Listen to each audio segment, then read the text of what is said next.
भोजपुरी के jubilee star Dinesh Lal Yadav Nirahua के आज जन्मदिन है। जन्मदिन के मौका पे चलिए हम आपको बताते हैं उनकी ऐसी कहानी कि आखिर वो कैसे पीएम नरेंद्र मोदी और सीएम योगी आदित्यनाथ के सबसे चहेते बन गए। लेकिन उसके पहले आपको इनके संघर्ष की कहानी भी जाननी होगी। झुग्गी झोपड़ी में रहने वाला निरहुआ आखिर कैसे झुग्गी से निकलकर भोजपुरी इंडस्ट्री का जुबली स्टार और सबसे बड़ा बादशाह बन गया।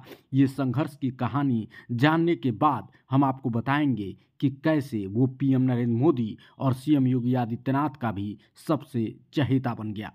जी हाँ, ये कहानी शुरू होती है जब बचपन में गरीबी तंगहाली का दौर गुजरा और जवानी में जब निरहुआ ने कदम रखा तो पिता ने कहा कि अब परिवार को चलाना मुश्किल हो रहा है तो कलकत्ता चलिए, वहीं काम करते हैं। कलकत्ता की एक फैक्ट्री में पापा उनके काम करते थे।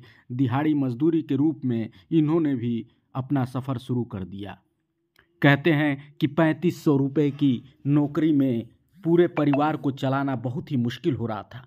लेकिन निरहुआ जानते थे कि संघर्ष तो करना पड़ेगा और फिर उन्होंने संघर्ष शुरू किया, लेकिन मन नहीं लगा। निरहुआ जो है वहाँ से 1997 में अपने घर लौट आए और यहाँ फिर से भैंस पे बैठकर वही जो है बजाने लगे, गाना गाने लगे। गानों में इनकी बहुत रुचि थी और यहीं से इनकी जो दिलचस्पी थी उसको एक पंख लगाया। इनके जो चचेरे भाई थे विजय लाल यादव, जो कि बिरहा के बहुत मशहूर गायक थे, और उन्होंने इनका पहला एल्बम उन्हीं के सहयोग से निकला और उसका नाम था निरहुआ सटल रहे। ये गाना अगर आपने सुना होगा तो आप जानते होंगे कि निरहुआ सटल रहे जो गाना था वो इतना फेमस हुआ कि निरहुआ निरहुआ हो गए।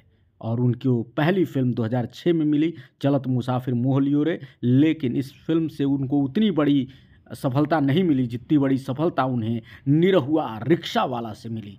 निरहुआ रिक्शा वाला ने भोजपुरी इंडस्ट्री में कीर्तिमान गाड़ दिए।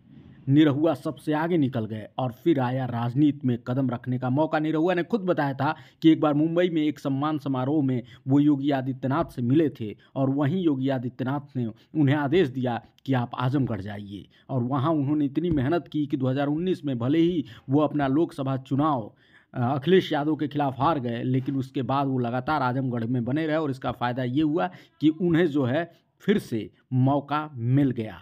और ये मौका था उपचुनाव का। उपचुनाव में योगी आदित्यनाथ के पूरा सहयोग से दिनेश लाल यादव निरहुआ ने इतिहास रच दिया और फिर उन्होंने वो कमाल किया कि पीएम मोदी के भी दिल में जाके बस गए। जी हाँ, आजमगढ़ को जिसको कि समाजवादी पार्टी का गढ़ माना जाता है, वहाँ पे सेंध लगाया निरहुआ ने और फिर वो इतना छाए कि वो योगी और मोदी जी के करीब चले गए। आज बीजेपी के सबसे मशहूर सांसदों में